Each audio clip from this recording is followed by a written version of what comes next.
Avengers! Assemble. Hello, everybody, and welcome back to Excelsior, the world's #1 Marvel's Avengers podcast. I'm your director, Christian Buckley, and joining me, as always, is my co-host, the Apex legend, Jack Martin. Excelsior, Christian. Good to be back on a good week for Marvel's Avengers, I would say. Yeah, I was going to bring this up when we talk about the actual news, but I feel like a trend, maybe this is just in my experience, but when I give up on something, very soon after it surprises me, you know? I don't know if that's rare. This game is certainly a roller coaster of expectations. Oh, yeah. And I can't tell if we're at the top or like the bottom or like we're in the middle of a drop somewhere, perhaps in a corkscrew. I don't know. I don't know where I was heading with this explanation, but it certainly is a roller coaster. I got a perfect analogy for you. This is very hyper-specific to me, but the second roller coaster I ever went on in my life was just a few months ago, and it was Space Mountain. And I don't know if you've been on Space Mountain, but I haven't. I wish I had, but I haven't. The entire thing is pitch black. You have no idea what's coming. Oh, yeah. That's there this. You go. That is Avengers. Avengers is Space Mountain. What's your first roller coaster? First roller coaster was a terrible experience. It was the Cannonball at Canopy Lake Park. Oh, see, I don't think I've been there, but that sounds dangerous. It's like one of the oldest roller coasters in America. It's a wooden one. Like, oh yeah, goes over the whole parking lot. It starts off with a massive drop. It was a bad idea. So, yeah, I can see why Space Mountain is only your second roller coaster. Yeah, exactly. So we're here today. Got a lot of Avengers stuff to go over. Got a lot of MCU stuff to go over. Got a lot of maybe not MCU content to talk about that we watched this week. But starting out, as always, Fury's report. We got some interesting things going on in the game at the moment. Currently, a whole bunch of things going on through March 3rd.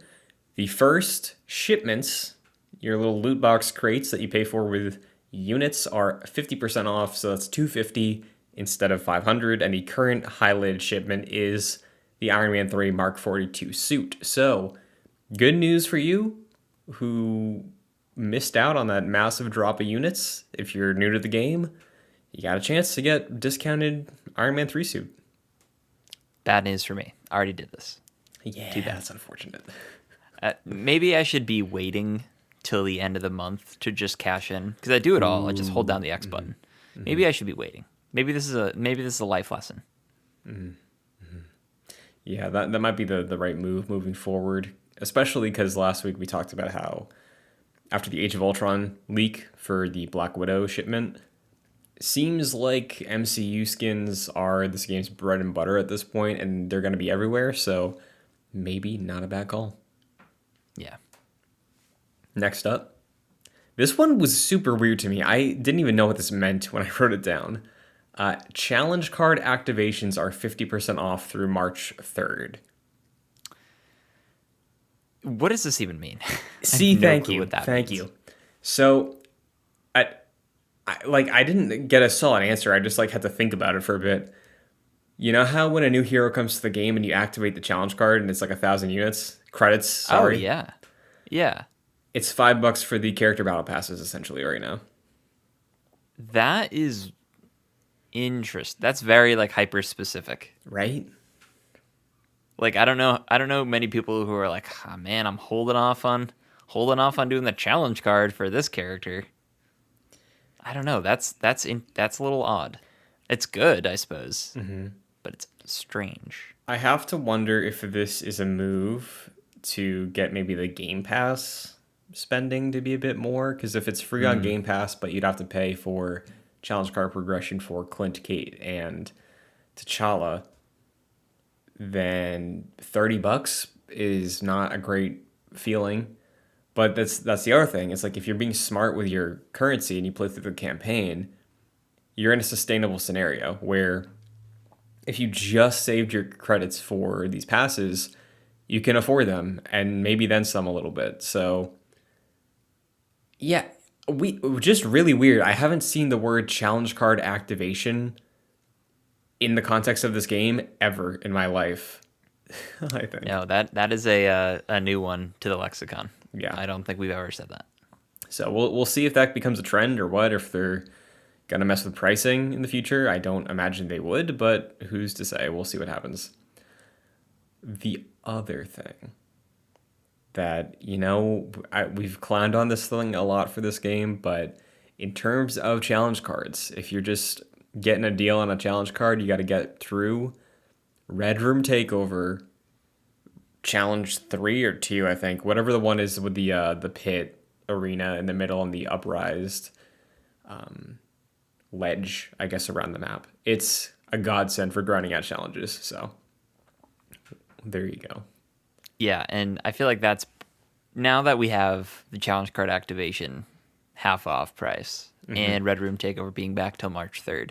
That's like a bread and butter announcement. And I don't think they intended that to be a thing. Because I don't know. I feel like they don't really say, like, hey, you want to knock out some challenges? Red Room Takeover is the best way to do it. I don't think they actively like promote the takeover as that venue. But I think for you and me, that is the way to do it. So for those that are listening, and we're the people who are like, man, I'm holding off on the Black Panther challenge card, maybe consider doing it because the Red Room Takeover is the place to do it. Yeah, so I believe if you dive into this today, because it went live on the 17th, we're recording on the 18th for release on the 19th. If you dive in, you should be able to, if you're efficient with your time, and let's say that you don't have any of them completed, none of the things are done, you should be able to work in 2 weeklies, and if you pop in every day, I don't even know how many dailies that would be between reset, but yeah, you could make some serious progress on a challenge card with this, and I'm going to hopefully be able to get Spider-Man done, and I got a few stragglers from launch that I still haven't finished, like Kamala and Hulk, so maybe I can get some progress there. Nice. Yeah. Red Room Takeover is real good for this, so that's back for those who need it. The marketplace has some stuff going on at the moment. If you have credits that you get from grinding out your challenge cards, perhaps you'll want to spend them on the newest MCU skin. Jack, what is it? It is Thor Ragnarok. It's Thor's suit from Thor Ragnarok. And honestly, might be my favorite skin in the game. It's not perfect, as a lot of skins aren't in this game. But it's like his arena costume with like the blue shoulder pad. It has like some like red streaks like down the side, like looks like paint almost. It's got some teal here and there. He's got the beard. He's got his little like guardian or I don't even know what to say, gladiator like gauntlets or whatever. The one thing missing from this, which I'm a little upset about, is the helmet. Love the helmet on Thor. Wish it was here. It's not. That's fine. This is still great. Might be a day one purchase for me. I haven't jumped into the game in a while, but I might get this like as soon as I can. Yeah, like love Thor, love the skins I have for him. I'm a fan of the Infinity War one I have, but the Ragnarok one is the one I wanted from the jump, and I believe I could be wrong on this, or maybe I am misremembering because of the paint on the torso, but I believe he has the face paint on too. Does he not? Yes, he does. He does. That's he does great. Have it. It's hard to tell on the image that they shared, but yes, he does. Yeah. So, like, I'm with you on the helmet. It's a really fun spin on the classic Thor helmet with the wings, but yeah, I didn't expect them to do the face paint or the war paint anywhere on that thing. So, yeah, I'm into it, and I definitely don't have enough credits for this right now. So I gotta juggle myself some funds and see if I want to cough up some cash because I haven't done that yet still for this game. Might be time. Yeah, I haven't either. I do have some credits. I probably could spend some on this, and I probably will. But I also might hold off till the next half off deal that we get, half off sale, because they're like relatively common. Yeah. Like I'm sure in the next like I don't know 6 months we'll get one. So I might hold off in that meantime. Yeah. So we'll see. If you missed out on the Captain America First Avenger MCU skin, that is also still in the shop at the moment, along with more of the recent team set. I don't know the name. I wrote down Tron suits because it's exactly how it sounds. So yeah, you got some options in the shop right now for your credits that you'll be earning through what we talked about already. But we talked last week, Jack.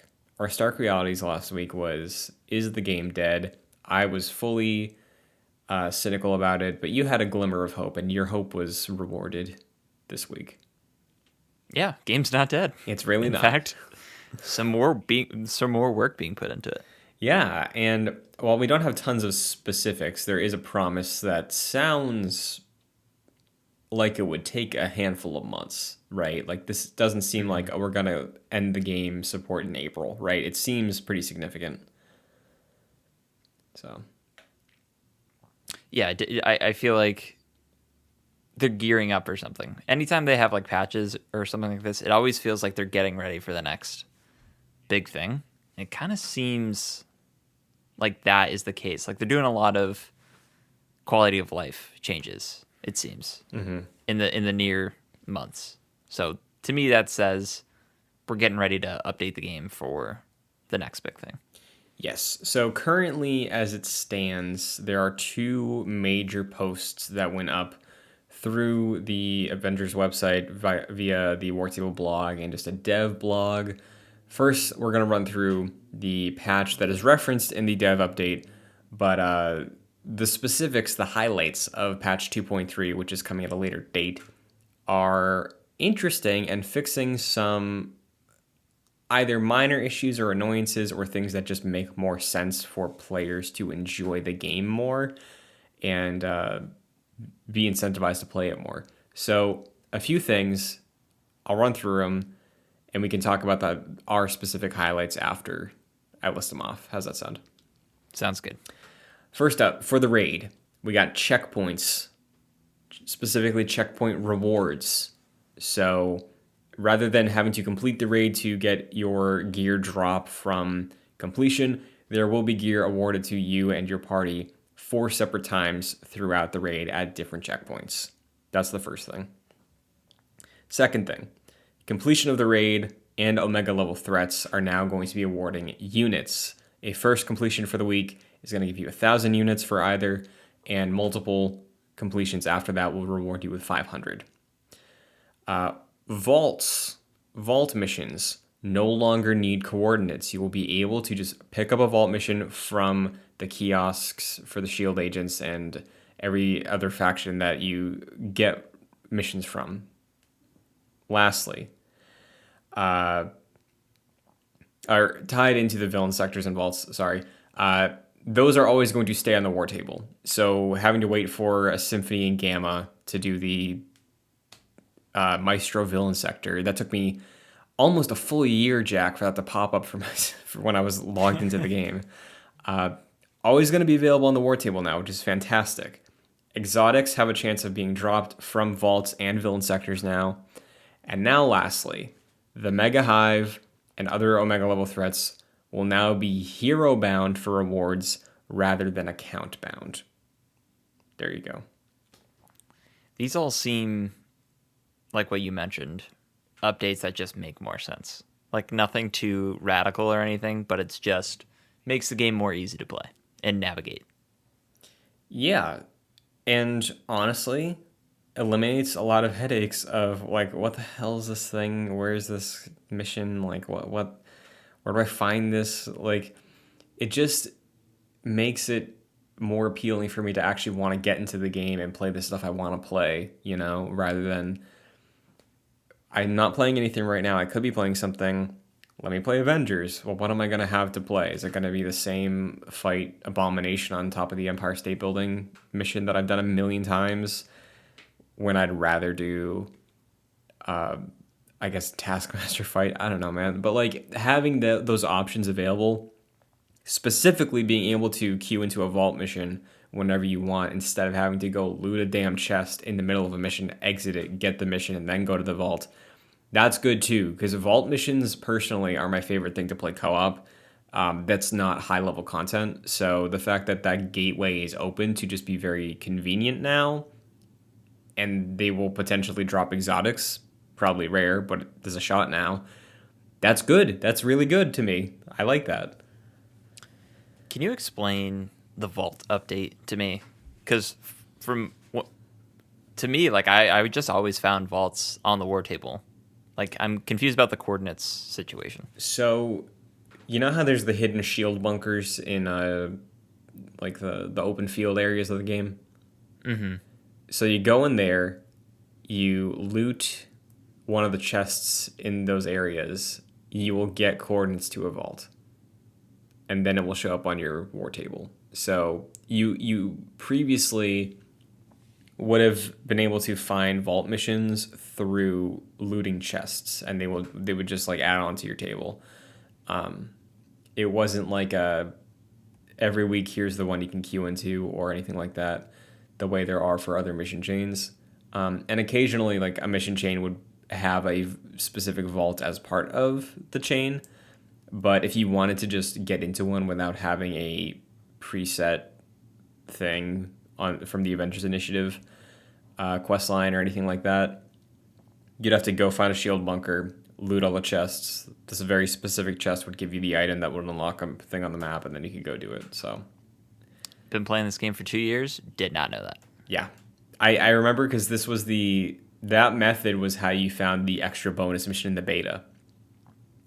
So Right. Yeah. going into the full game, I was like, oh, so that's how you unlock vaults. And Interesting. yeah, it's rough. So Yeah. Again, just something that was silly in the past, and this is just an easy update to fix that. So that's good. definitely. So out of all those, which one would you say is the most exciting for you personally? Because there were a lot of other things, a lot of intricacies to some of the things I listed off, and a bit more in the minutia. But grand scheme, these are the ones that seem to be the most player-friendly changes on the surface. Yeah, and if I had played the raid, I'd probably say the raid updates are the most exciting because I think that takes a lot of the frustration out of getting through an X hour raid and then not being able to finish it and not getting any rewards. So the fact that there's checkpoint rewards is fantastic. But for me personally, it's probably the Mega Hive update where it's now hero bound rather than account. So you can run in and do the Mega Hive multiple times per week with different heroes rather than just once per account. That is huge. I think that's a great way to earn exotics, and to be able to do that with a bunch of heroes throughout the week is great. For sure. And I know that's a thing the community has been asking for a very long time. And they did reference that, oh, we tried this and it was received well, so we're implementing it, which is, at this point, I think is fair to say a trend for Avengers, right? Like, if we see them mess with something that isn't just a limited time sale, I would expect that is a feature that they will bring to the game at some point, because they did this before with the multiple hero thing, and I believe a handful of others. So good to see, I think. Yeah, they definitely test out a lot of things before actually putting it in, and this is just another example of that, so good on them. Yes. The next thing regarding Marvel's Avengers is a dev update blog from Crystal themselves. I'll just read through this whole thing real quick, and then there's a couple takeaways, because they briefly touch on the patch we just discussed, but most of the other stuff surrounding the future of the game is spread out throughout here. So they posted, "Hey everyone, we know many of you have been eagerly awaiting our next formal roadmap for Marvel's Avengers. We aren't yet ready to reveal the next full roadmap, but we can share some news about our next update and how we're improving and changing the game in the near and medium term. In Marvel's Avengers, core game systems must evolve with the player base, and as we learn more about how players play. A number of the systems built at launch haven't grown and aren't sufficiently delivering the most fun superhero team experience. We addressed some of these in our last patch with the addition of shipments, a reworking of the gear upgrading system, a streamlined resource economy, and other changes. More of this type of work, like a refresh of rewards for events like Red Room Takeover and Corrupted Vibranium, is ongoing and is a substantial part of our near-term development plan. To give specific examples, sneak peek at patch 2.3, currently planned to release in March. That's what we were just discussing. And a sample of the changes we'll bring. First, Nick Fury is returning to lead S.H.I.E.L.D. and coordinate future Avengers Initiative missions alongside Director Hill. This comes with a much-needed rework of the War Table and Mission Select system. We're changing how to find, select, and launch missions on the leveling journey throughout the Avengers Initiative. Our primary goal is to improve the flow for new players to reduce frustration in the leveling process. The more organized and directed experience will also create larger, more concentrated matchmaking pools for higher-level players. We're also taking the opportunity to use what we learned in the past year to further balance gear perks. We've seen some amazing builds and plan on creating a wider variety of powerful builds to discover and play. Skip around a little bit. New shipments, they talked about that as well, how that's working out. The changes to the Omega level threats and the gear rewards from that. Lastly, we will continue to prioritize critical bugs like improving race stability and player feedback when we need to make tuning adjustments. This is a glimpse of what lies ahead. Stay tuned to our dev blogs and live streams about patch 2.3, where we plan to go over changes in detail as we get closer to release. We also can't wait to share more about our long-term plans, and we'll do so as soon as we finalize development and launch schedules. We loved our adventures together and are excited to show you and share with you new adventures we have planned for new ways to fight, new heroes to fight with, new challenges to face, and how we plan to continue expanding Marvel's Avengers. Thanks for playing with us. Keyword Christian. Yes. Expanding. Yes. New expansion confirmed. No, I'm just kidding. But that was a lot. Like, I think coming out of last week, you were probably not expecting this. And I certainly wasn't, but do you think this is a big change for you? Considering last week I fully thought the game was dead. Yes, but that's in that specific scenario of dead to this is like way more than I expected. In terms of is the game healthy? I don't know. Like, because I do think, and tell me if I'm being too critical with this, I guess, a lot of this does seem kind of vague. I know we got the specifics of patch 2.3, I think a full day after this was posted, maybe two. So that's good that we're getting more information very quickly. But like they say near term, we're still figuring out the future. Not ready for the roadmap yet. We want to solidify schedules for things, which is good. I think that's a very good thing to do before you make any promises. But it's a verbal confirmation that they're committed still.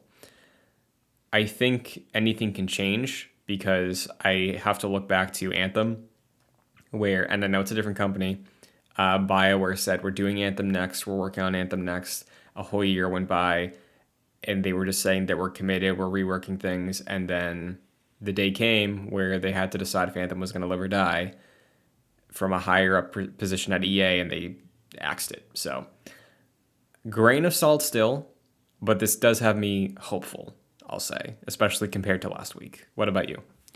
No, I think you're right. There's nothing really major in this. This all seems like kind of similar to the patch notes we were describing, and some of this is regarding patch 2.3. But yeah, it is sort of quality of life improvements. I think the thing that sticks out to me is what I've been talking about for a while is the mission select system update. I don't want to have to sift through like maps on a globe to figure out what missions I want to play. If I just have like straight up a list of like locations and like underneath that the missions that are available there, or sort them by vaults or sort them by different mission types, I think that's great. But yeah, it's not like new content or anything. It's just kind of reworked systems and just trying to improve that. I do think though this, like I said earlier, it does seem that this is paving the way for player or user-friendly updates that will be ready in time for things like new characters and things like potentially maybe a new expansion or something like that, even like smaller hero events. But yeah, I do think this is a precursor to that. I'm still under the opinion that we're going to get another expansion this year. And it sounds like it's a verbal confirmation or a written confirmation that they said there's going to be new heroes essentially at the end of this. I don't think that's that big a surprise, but it does seem like with the lack of news in the past couple of months that things seemed kind of dire. But it seems that they're committed to doing all these updates to pave the way for new content going forward. Yeah, and I think another thing that stands out to me is the fact that they're saying Nick Fury is coming back, because I don't know if you would bring Nick Fury back with the role he's played in this game so far if you don't plan on expanding the story to some degree in terms of following up with the last time we saw him, which I believe was in the future, and laying the foundation for the work he was doing and preparing with Monica to prevent the invasion, right? So specifically calling out that Nick Fury is returning does have me a bit more on your side of maybe we do get an expansion this year, and that is the big finale. So I thought that definitely stood out to me when I read through it. I did not expect to see that in here. But for the most part, I agree with you. I think this is reiterating, reassuring, but things could still go one way or the other when it comes to super long-term plans, if this is the final year or not, how many heroes we get, stuff like that. So looking forward to the roadmap at this rate, now that they've locked in March for update 2.3. I personally am not expecting the roadmap until like earliest the end of March, most likely sometime in April. I don't know how you feel about that timeline. I think that is the realistic timeline, which is not good. You don't want to release your year-long roadmap in April of that year. It seems very late, like you're almost halfway through the year. I'm still thinking March, like maybe late March. I honestly don't know when this comes out in March. Hopefully towards the beginning. But yeah, Marvel's Avengers always has like, they always need space for like their thing, and like even if patch 2.3 doesn't seem like it's that big of a thing to them, it's like this is the next big thing, and we need space to release this, and we don't need things crowding it. So you're probably right, like, which is really unfortunate. The roadmap probably is a couple months away. I'm still holding out hope for March, but man, I think releasing your roadmap in April of that year is not good. Like you missed 3 months of content drops. That's pretty worrisome. Yeah, and I mean, if it's a matter of them trying to line up stuff so there's no dips in the roadmap, I think I'd be cool with that, rather than like maybe we get She-Hulk in March and then we get nothing for 2 months after that at all, not even updates, and then we hit a pretty good pace for the rest of the year. Like, I would personally prefer a longer break from the game if it meant that they could line it up so it all leads up consistently to the ending they have planned or the expansion they have planned, if not the ending. Because we're already in a drought. I can deal with another month. What's that to me at this point? Sure, we're used to it. Yeah, so. But that's really all there is with Marvel's Avengers right now. I guess curious to see how the community responds to this. I haven't really looked into the subreddit that much or checked the pulse of any other creators, but yeah, we'll continue following along with what's up with the game, and hopefully we have a roadmap in time for Jack's birthday. Wouldn't that be swell? That would be a great. Imagine that birthday weekend. I get the Batman. I get a roadmap for Marvel's Avengers. Mm-hmm. That's great. There does seem to be some things that always release around my birthday. Mm-hmm. Logan was March 3rd. The Nintendo Switch, March 3rd. Some good stuff going on. Hell yeah. Around that time. Absolutely. See, for me, with my birthday, it's always something's happening the day before or the day after, which is still not complaining, right? Final Fantasy VII Remake came out April 10th. That was the day after my birthday. I got to do that at midnight. That was a great way to end the day. Oh, that's awesome. This year, Sonic 2 April 8th. I think there's a game coming out April 8th, so April 9th. Sometimes it works, sometimes it doesn't, but there we go. Watch us. We're hoping for the Jack Martin roadmap birthday drop. It's going to be the Christian Buckley birthday roadmap drop. Yeah, that's absolutely right. Oh, boy. Well, at least we got Batman, you know? Yeah. Well, meanwhile, got some things going on in the world of Marvel. You want to start with the trailers and then lead into our talk of content with potential bad news for said content? Yes, I think that's a good call. Okay. You want to start with the trailer for a television series or a movie? Let's do the television series because Okay. I don't have too much to say about this one. Okay, Moon Knight. Moon Knight is the next MCU project coming our way pretty soon. We're just about a month and a half away from the premiere in March. Super Bowl happened this past week. Got some trailers at said event. One of them was a new trailer for Moon Knight, which gave us some new looks at some action shots, some interesting little tidbits and frames to run your eyes over. What stood out to you in this trailer? Honestly, I was watching the Super Bowl and I saw this trailer. Nothing really too much stood out to me that I already hadn't seen in previous trailers. I think the thing that came out recently was the Mr. Knight shot of him in like day clothes, kind of, but still as Moon Knight. I don't know. I feel like there really wasn't too much from this for me at least, but I mean, still got me hyped for Moon Knight. And I think a lot of the information like after this came out of like Kevin Feige saying like, yeah, we're not pulling punches with this one or anything like that. I think those comments sort of got me more excited than this trailer did.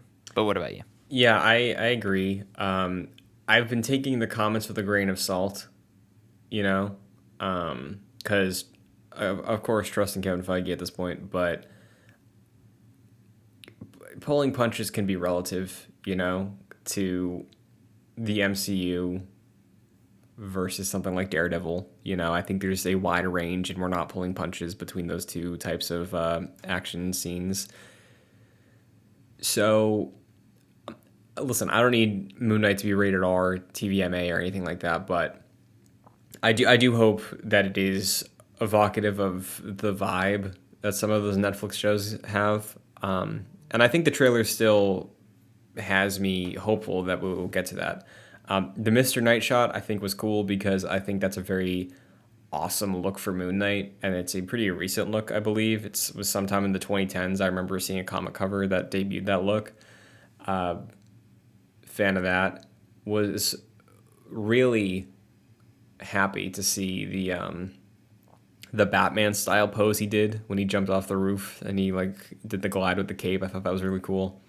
Yeah, the cape of him looking like the crescent moon, I think looks awesome. Yeah, that looked sick. So, yeah, overall solid trailer. I think this was a more hype trailer than the first one, but the types of tone that first one established with Oscar Isaac and his performance, I think I was more interested in. And speaking of comments, I know Ethan Hawke was saying, like, he was talking up this performance we got coming our way from Oscar Isaac, and he said that no other MCU portrayal has been as rich a character study since Robert Downey Jr.'s Iron Man, which is a lofty claim. Yeah. It's hard to take those comments like seriously because it's like, oh, you're just trying to promote the show. But you could take them with a grain of salt like that. I feel like the character lends himself to a really interesting performance, and Oscar Isaac is fantastic. So I think I don't think he's too crazy for saying that, but Yeah, it is worth noting. Like, take it with a grain of salt. Yeah, and that's where I'm at too, because like there's been some really great, like Wanda has been a fantastic character to unravel, and a handful of others I'm sure that I can't think of at the moment, but like specifically, you're right. Oscar Isaac is a fantastic actor, and I also saw a quote that said something along the lines of he was surprised by how much creative freedom he had to bring to the table, and I think he specifically was like, "Oh, is like the corporate side gonna be very restrictive of like what I do as this character?" But he had a lot of freedom to get weird with it, according to him, his words. So after Star Wars, hearing him say that has me pretty hopeful. Can't lie. Yeah, I think he certainly has a opportunity to portray a really interesting character. So this is exciting. I don't know. I'm kind of hit or miss with the Disney Plus shows. I kind of hope this breaks the mold of that. Yeah. I don't know. They all sort of follow a similar sort of structure. I don't expect this to deviate too much, unfortunately, but I hope it differentiates itself enough to sort of feel a little bit different from the shows we've gotten so far. Yeah, because being completely honest, for me, it's been almost a year since we were getting weekly MCU stuff that I was like really enthusiastic about, honestly. Yeah. So, WandaVision era is undefeated. No, you're right. Yeah, that was so good. It was and so I mean, Falcon and the Winter Soldier was good too, but like not the same level. And then I think Loki felt a little bit more similar to WandaVision. Yeah, Loki for sure got close. I think with separation though, I just appreciate WandaVision being a bit more bold. I think so. Yeah, even if it didn't very work unique. 100%, so. I hope more shows are like that in the future. Like, just feel different from each other, because most of the Marvel shows feel very similar, except for WandaVision and like slightly Loki as well. And thankfully, what we've seen from Moon Knight does feel like it could live up to that potential. So, speaking of Wanda and getting weird, new trailer, Doctor Strange and the Multiverse of Madness at the Super Bowl as well. This one dropped before the Super Bowl because I was getting ready to watch the Super Bowl and I was like in the middle of something and then my phone started blowing up and I was like, wait, what? It already came out. So this one was a full trailer. This was a significant thing, gave us a good, I feel, direction that we could be going with this movie. It felt a bit more focused than the post No Way Home Doctor Strange trailer. Probably because this is most likely post reshoots. They cut this trailer and they have a better idea of what the final movie will be as opposed to the No Way Home teaser. So, yeah, what stood out to you about this one? Because there's a lot in here. So I actively dislike the first Doctor Strange movie. It's one of my least favorites in the MCU. I'm very excited for this movie after this trailer. I think beforehand I was, and I still am, worried about like the cameo situation. Is it going to feel cheap? Is it going to feel earned? Is it going to make sense? I'm still worried about that. But I think visually this movie is stunning. Already looks that way. And that continues the trend from the first Doctor Strange, which inarguably that movie looks incredible. But the main takeaway for this for I think a lot of people was Patrick Stewart coming in and speaking, and like we're getting Professor X back, and honestly, like after this trailer and seeing that, I'm like, you know what? I do not want to see anything else from this movie, and I've muted everything for Doctor Strange, like Wanda, Doctor Strange, X-Men, like anything that I could see on my feed that will like have people even like speculating on what we'll see. I've muted because like I don't even want to speculate what we'll see. Like I want to go in as uninformed as possible, because like imagine if we went into Spider-Man like that, like that would have been amazing, and I'm trying to replicate that for this. Sure, yeah. I greatly enjoy the first Doctor Strange. It's one of my favorite origins they've done, and I'm also looking forward to this one of coming off the first Doctor Strange, but more specifically seeing the role that Strange has played in the MCU outside of his own movie. And the main reason beyond all that is, of course, Sam Raimi, which I I don't know if this is going to translate to the movie, right? Because I feel like this was a similar case with the first Doctor Strange, but there wasn't much like humor in this trailer. It was very tonally consistent. It stuck with its red horror aesthetic that it was going off since it showed Wanda in that like burning area. Um, so I like that. I gotta respect the Sam Raimi zoom in that we got in this trailer to a bloody A lot of Wanda. eye shots. A lot of A eye lot of eye shots. shots. And yeah, it just felt different, which I think is also very refreshing because as exciting as some of last year's Marvel stuff was, a lot of it blends together.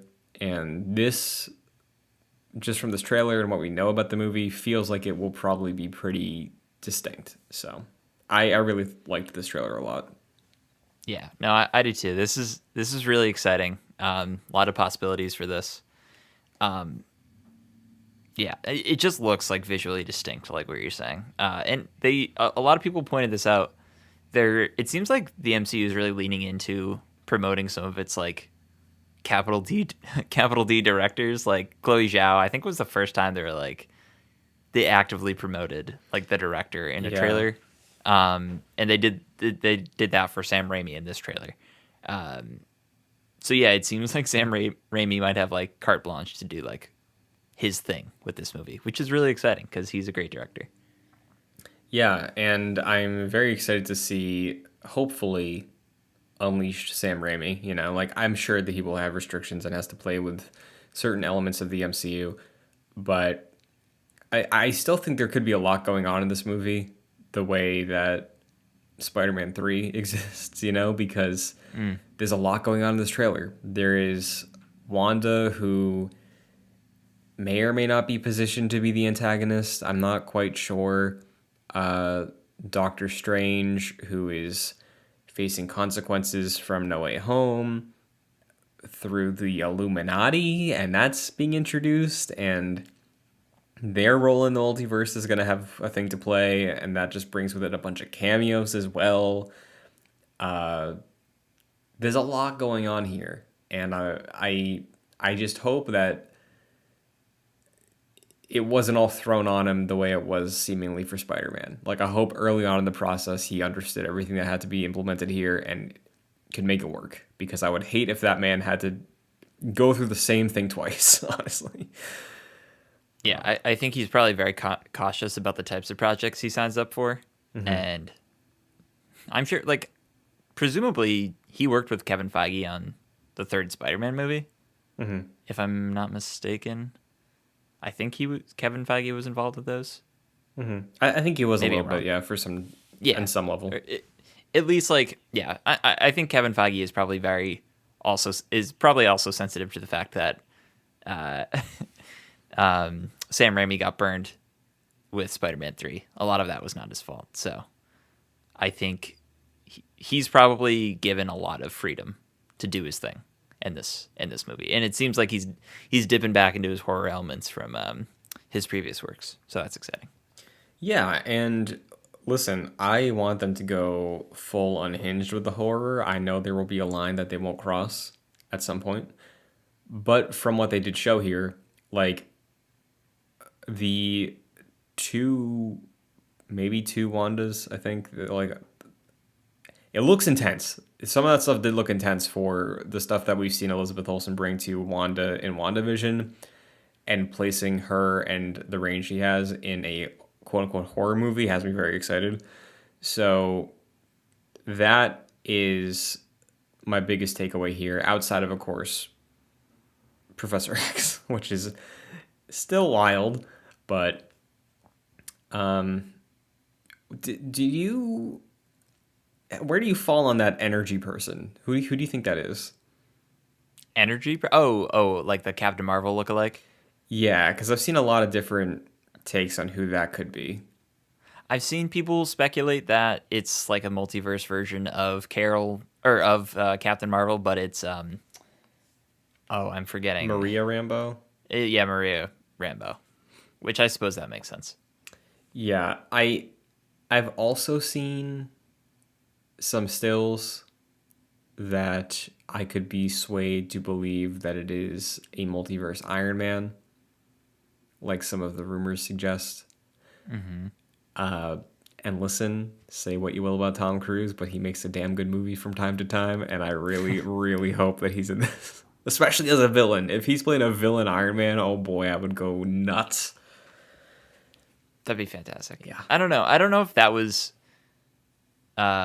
It seems like it's a Captain Marvel variant, Sure, yeah. but with the Illuminati situation and with like the Ultron bots or whatever that we saw, I think we're gonna see some sort of Iron Man in this. Yeah, and I don't think it's going to be Robert Downey Jr. either. No.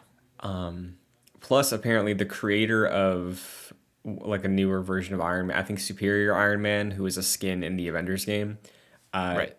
did say that with his superior form, Tony like will glow red or when angry or something like that, and like he has red energy tied into his I almost said kit, his abilities. So not gonna write it off, but the safe bet is probably Maria Rambeau, Captain Marvel thing. So And something real quick on like different heroes showing up. I didn't really consider, and this is something I should have, but I did not. I thought this movie would be more along the lines of with the cameos being like, let's bring back like the 2000s heroes that no one cares about, but everyone seems to freak out on social media about. No one really cares about them. Stop pretending. But I like the idea of delving into like multiverse versions of characters we know. Like the rumor of like an Iron Man variant showing up, or like we've seen like a few different Doctor Strange variants, it seems, in this, or potentially like a Wanda or like a Captain Marvel variant. I think that would be more interesting than like what am I thinking of, like the Fantastic Four showing up, or Ghost Rider showing up. Like I don't need that. I think it'd be more interesting to explore like different sides of the characters we already know. John Cena, Steve Rogers. That would be hilarious. Hell yeah. But yeah, I'm with you. I think that could be more fun. That could open gateways to future appearances. Like if they ever, like let's say hypothetically, Tom Cruise is in this as Iron Man. If he's received well and they want to do something with Iron Man in the future, they don't have to rely on Robert Downey Jr. And that could be because that happens in comics and like all the time. Things get recast, and the way the MCU is set up, they can't really do recasts for the most part. Like I know Rhodey was very early on, but with the multiverse, people have been very vocal, like especially with things like Black Panther.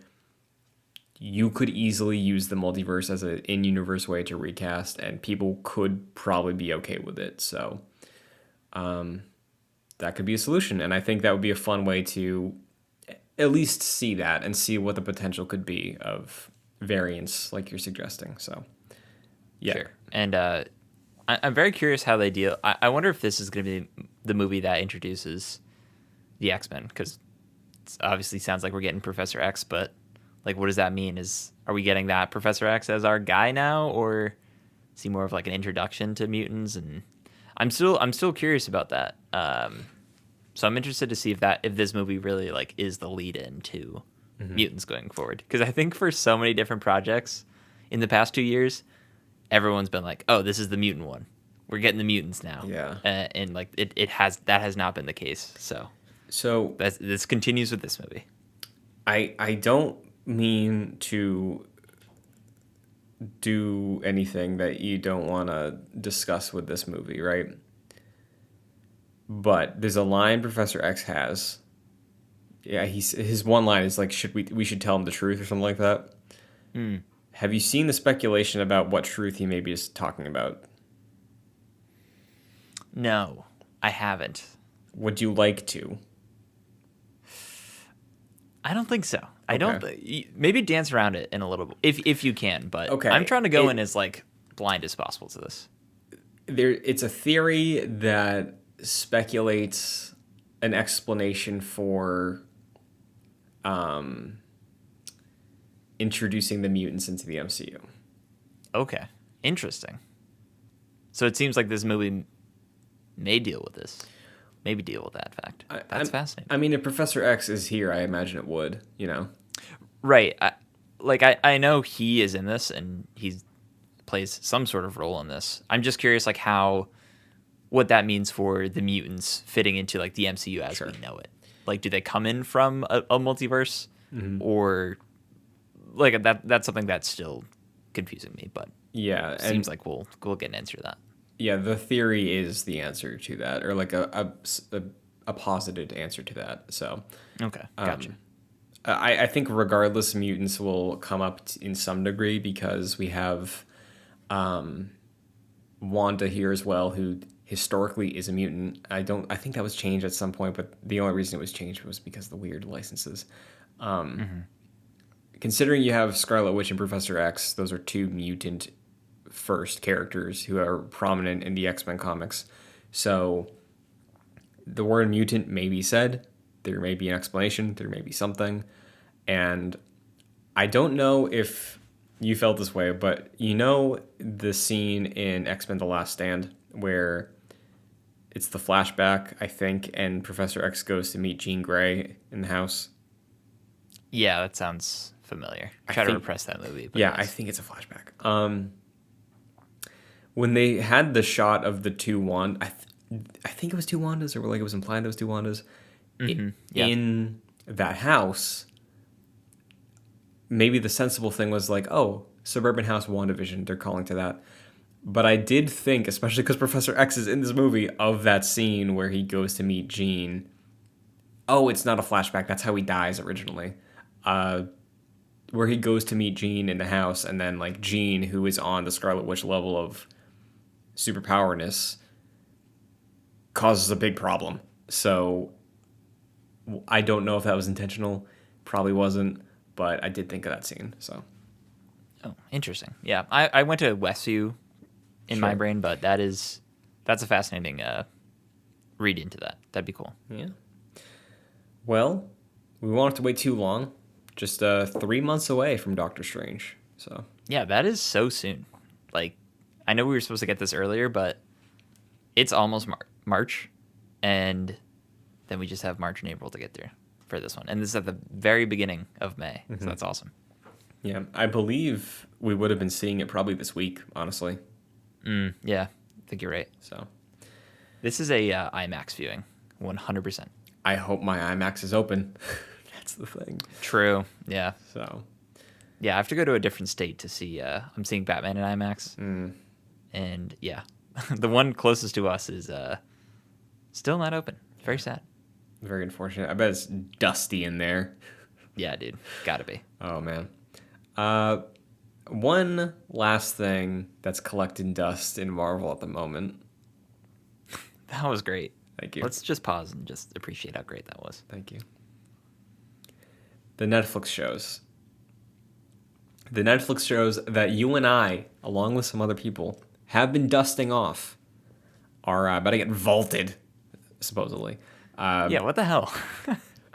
Netflix, the Netflix Marvel shows being Daredevil, Punisher, Jessica Jones, Luke Cage, and Defenders. There's no other one. Nope. And I think Agents of S.H.I.E.L.D. also, will be leaving on March 1st.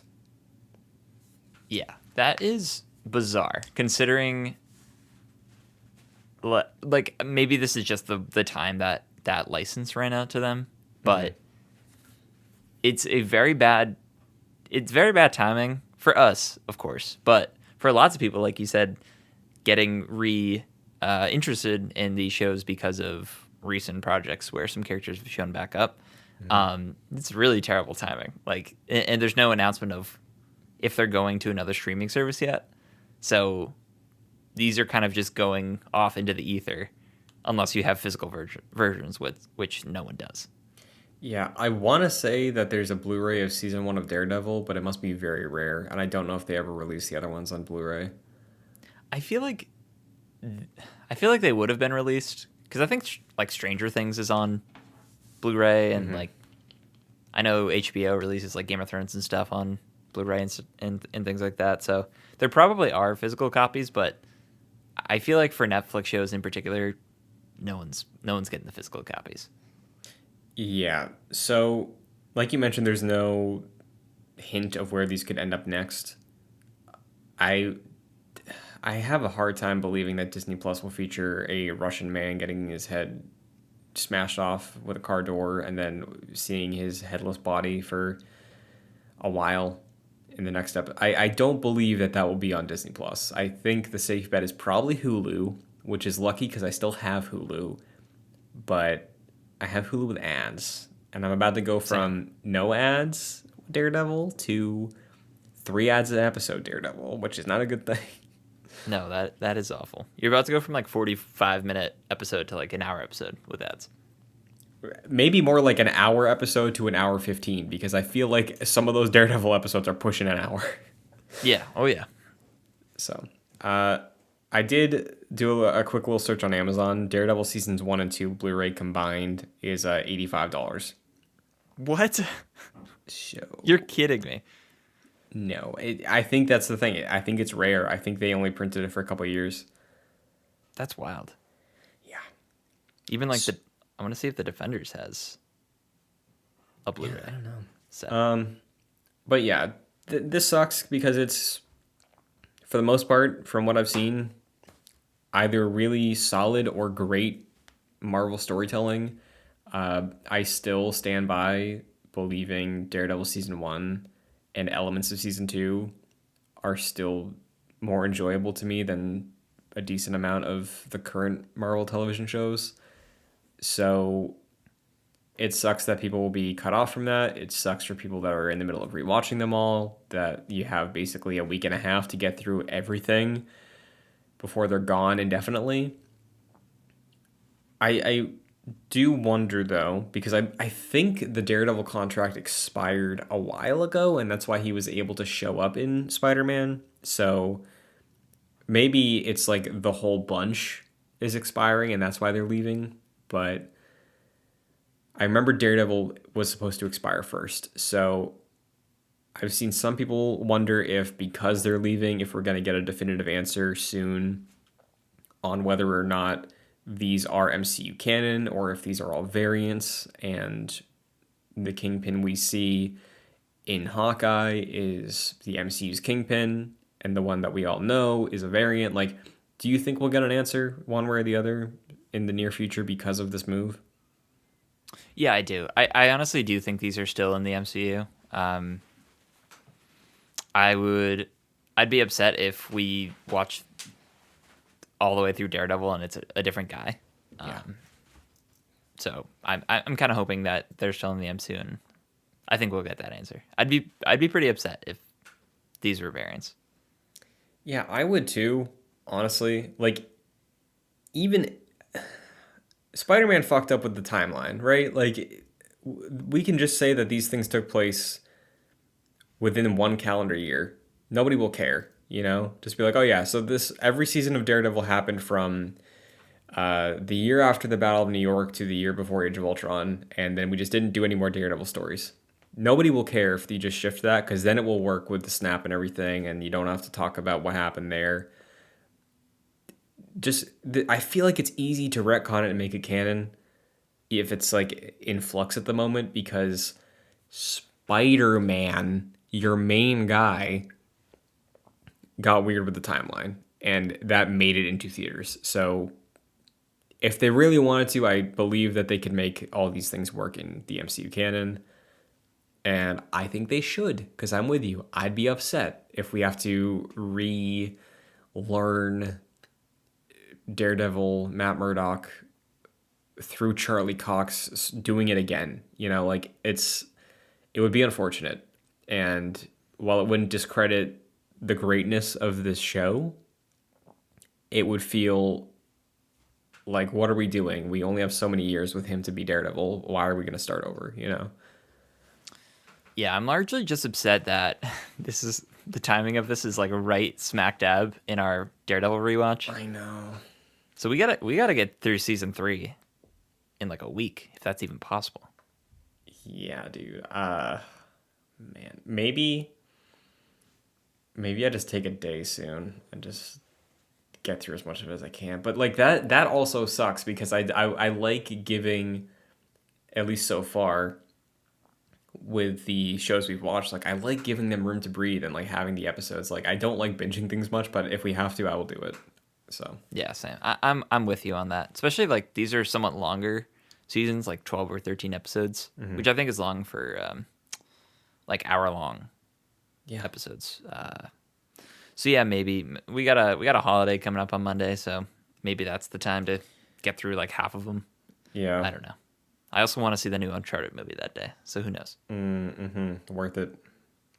Yeah, definitely. But we'll see what's up in the future. We'll try and do our best. Sorry for those who have been following along. If you want to keep up with us, you're gonna have to binge an entire season in a week. But with that, why don't we talk about the Defenders, one of the casualties of the Netflix culling? What's your history with the show?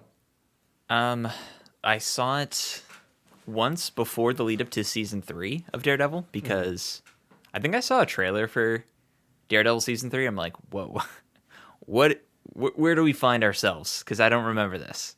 And then I looked up that like the Defenders very heavily like leads into season 3, especially for Daredevil. Like it sets up the sequel seasons for all of these characters, but like especially Daredevil. So I felt the need to watch through this show. And honestly, didn't remember a single thing. Like I went through this rewatch, and I remembered like maybe the last episode because I think that was the most consequential. Pretty much everything else I forgot. Sigourney Weaver was in the show. That Yeah, I did I not know that. completely forgot. So yeah, but what about you? This is your first time watching it, is that right? First time going through it, I knew it was the crossover with the four of them. Like I said, I only got like midway through season 2 of Daredevil originally, and never saw season 3, never saw Defenders. I think what soured me on continuing with any of the shows was the fact that I watched a few episodes of Iron Fist, and I was like, you know what? I'm in the middle of like Arrow and Flash and Daredevil and this. I gotta cut something. So I saw Iron Fist and I ended up cutting all the Defenders out of my life. It soured me that bad. But Yeah, that makes sense. yeah, this is my first time going through it, and I enjoyed it more than I thought I was going to, I think. Oh, interesting. Yeah, what did you like about this? I mean, I'm big on characters specifically and seeing like a fun cast bounce off each other. Like I love the Guardians movies for that reason. I think that's the reason that Avengers 1 doesn't hold up for me is because it got tired fast. But here, I think having little to no familiarity with the majority of the Defenders, using Matt Murdock and Daredevil as like my gateway into the group, I liked some of the banter. I Until this announcement was made, I was planning on probably starting Jessica Jones because I know she's like a private investigator sort of thing, and her character, and I like Kristen Ritter from Breaking Bad. Like seeing her bounce off the crew here made me want to see her show. Now I have to wait. So, yeah, it was mainly the character interactions I thought were fun. I still hate, and part of it's hamming it up, but I really don't enjoy Iron Fist as a character.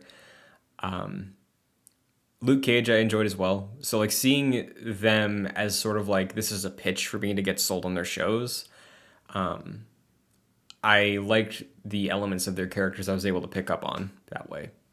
So maybe that's why, because I was discovering these characters where other people came in fully knowing everything about them. But that was a fun puzzle for me and seeing them in the scenarios they had to go through. So Yeah, that's something I also enjoyed about the show. I really think Kristen Ritter's character, Jessica Jones, is like one of the highlights of this season. I love her attitude. She's just like constantly like, she's like playfully rude, which I think is really fun. I'm watching Mayor of Easttown right now, and the main character of that is very similar um, to Jessica in this. But yeah, I was kind of with you. I really did want to restart Jessica Jones because I'd seen like maybe half the first season and just fell off. Not because of the quality of the show, I just stopped watching. But eventually, I'll go back. But yeah, I really liked Luke Cage as well. I appreciated how they used a lot of style when they like transitioned over to his sequences and scenes. Like they use a lot of music for that character, which I thought was really cool. I don't think we really saw a lot of that with Daredevil, but like actually like hearing like soundtrack music along with his character, I think was really cool. I didn't really care for Iron Fist. I don't think I hated him, but he just was a piece of the puzzle that I didn't think fit very well. But Yeah, like I think he's just bland is the problem. right. And And the big chest tattoo. It's just like, all right, you're just silly. You're just silly. yeah, and like I don't think he's let me make this specific. I don't think he as a character is offensive to me. I think the existence of him is a completely different conversation. But I think the problem also that in addition to his show just not being good was at the time I mentioned this to you like I was 3 seasons deep in Arrow. It's the same character. It's the same setup. So like I was tired and I didn't want to see that again. I saw that with Batman Begins. I saw it with Arrow season 1. I didn't need Danny Rand out here going through the same motions. I was tired. Sure. No, that makes sense. And I think, like I was saying, I do enjoy the character interactions, and those, for the most part, really worked for me. I think overall, though, I don't really enjoy this season, and I think that comes down to the main plot of the show really not doing it for me. It's very similar to season 2 of Daredevil. It honestly is a continuation of like all the hand stuff that we got with season 2, and I think that's part of the Netflix universe that fails for me is when they stopped staying grounded and like very street level and very realistic, and they started delving into like the mysticism stuff and the things that are kind of like otherworldly, and they don't really have any real world implications. Like you can sort of mess around with that, I feel, but they really go hard into that in this show, and it makes for a really uninteresting plot, I think, with a lot of really uninteresting villains as well. Like Sigourney Weaver's character, I mentioned I didn't remember. It's because she has no real character, no real interesting character at least. Elektra comes back and is like a boring, toned down, emotionless version of Elektra. It's like, man, I don't really care about the plot of this, and honestly, like I kind of glazed over at a lot of points throughout the show, which is unfortunate.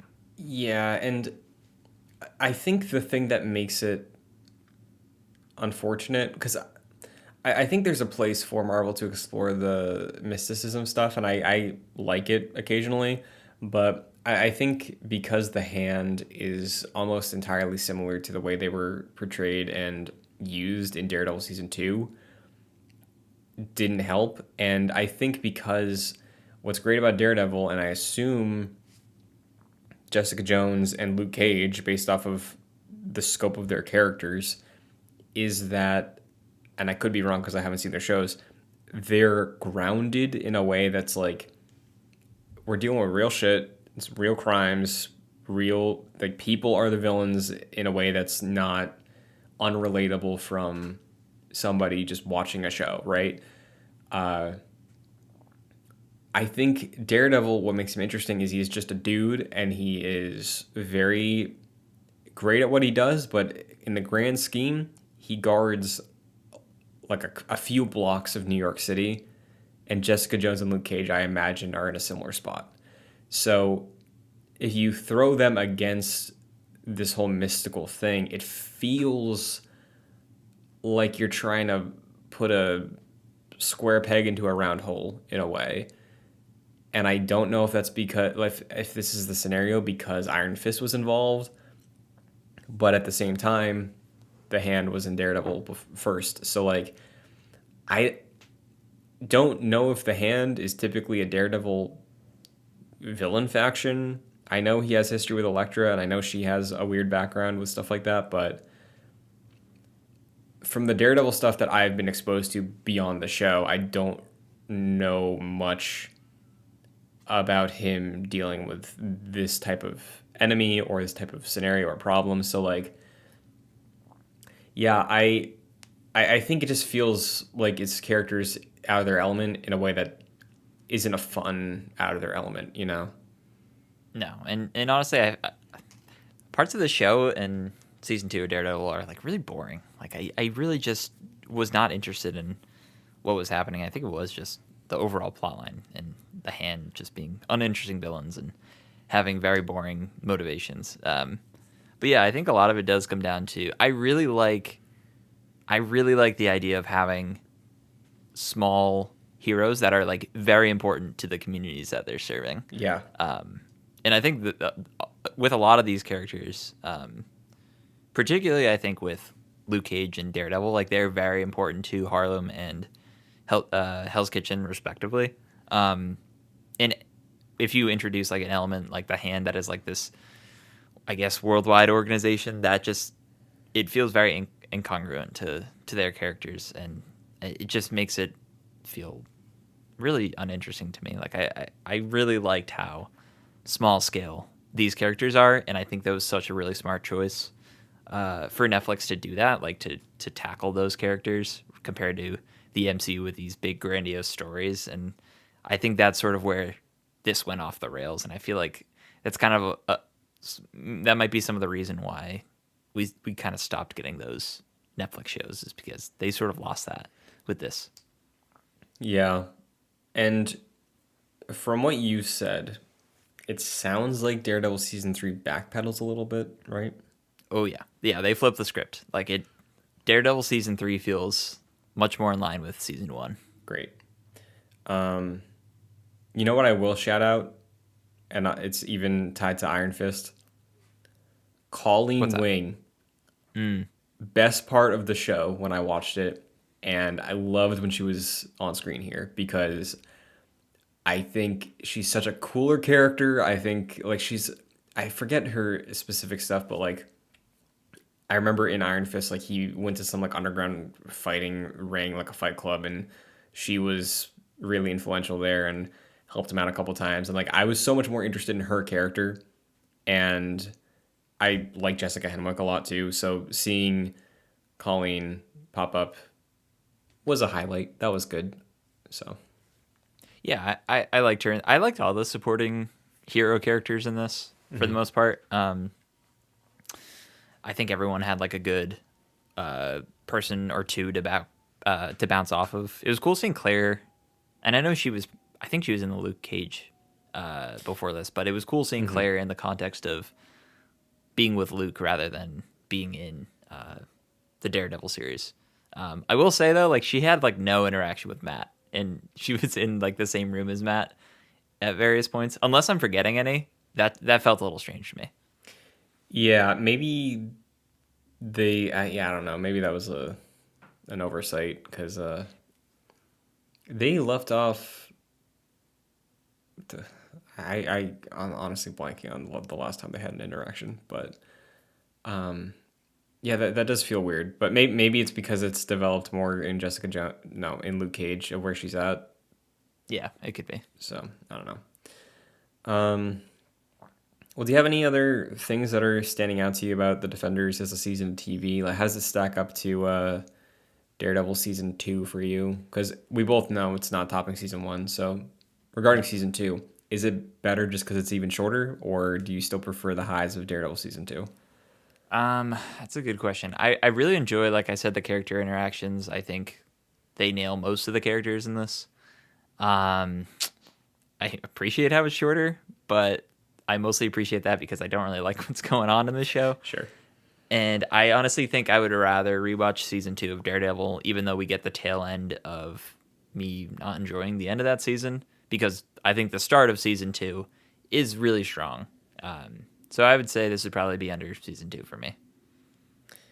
Yeah, I do like the character interactions a lot, and I'm incentivized to explore more of Jessica Jones and Luke Cage.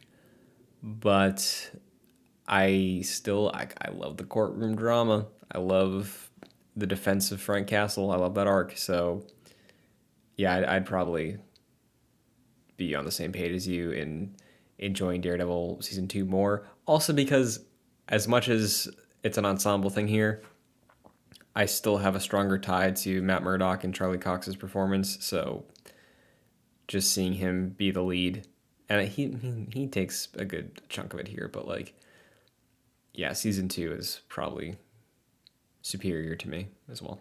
Yeah, I'm with you. Well, that's the Defenders. Next week, that's the plan, right? Next week is all we have, right? We either do it or we don't. Like we have until the 28th, which is Monday. Mm-hmm. Not it's the Monday after our recording next week. Okay. So because we have a very short timetable, what if next week's episode isn't a review episode and we just go up until the 28th, finish it by the 28th, and then the episode we record that week, so the episode that releases March 5th, would be the Daredevil season 3 talk? Yeah, I think that is a smart move. So I think for the audience, we're keeping the same schedule, but for us, we just have to fit in that viewing. Yeah. And for anybody following along, also, that's your timetable. So. Yeah, you got a week. Yeah. Oh, man. And then, damn, season 3 of Daredevil will be reviewed the week the Batman is out. And then we're ending off the month with Moon Knight. A lot of vigilante dark justice that month. Oh, yeah. And I've been playing Sifu recently, and a lot of Daredevil stuff going on in that. Mm-hmm. Damn. Well, Jack, where can the agents of Excelsior find you? Sure, you can follow me on Twitter at Fascinated Jack. What about you, Christian? You can find me on Twitter and TikTok at Chun2D2, as well as youtube.com/joyclicks, which is where you are watching Excelsior. If you're on the video version, if you want the video version, that's where you can go in its playlist, alongside a bunch of other videos that are up on the channel and some archives of older shows and other stuff. Jack and I should be recording the next episode of My First Mon Legends in the next week or so look forward to that if you are a fan of Pokemon. But for this show, Excelsior, you can find it, in addition to video, on audio services like Apple Podcasts, Spotify, wherever you get your podcasts. Just look up Excelsior, Marvel's Avengers Podcasts, or JoyClicks, and you will find it. If you take a second to rate or review, it would be very appreciated, because it really does just take a second, and it helps the show find more people to listen, grow the audience, and helps us out a ton, and we appreciate it. So if you'd like to do that, you can. Supporting us, you can go further, patreon.com/joyclicks at the $1 or $5 tiers. $5 will give you producer credit on every show we produce, like Aaron Easton and Jose Garcia. So thank you very much. And that is it for Excelsior. We will be back next week with, I imagine, honestly, a very dead week now that we actually have some semblance of what to expect. And the week after, Daredevil Season 3, eulogy to Netflix's Marvel content, and hopefully an answer on whether or not this is going to be canon or not. Maybe we'll get the answer real soon, Jack. I feel like in the coming weeks we'll know where these are going, and we'll get that answer. Good call. Fingers crossed. Well, until then, Excelsior. Excelsior.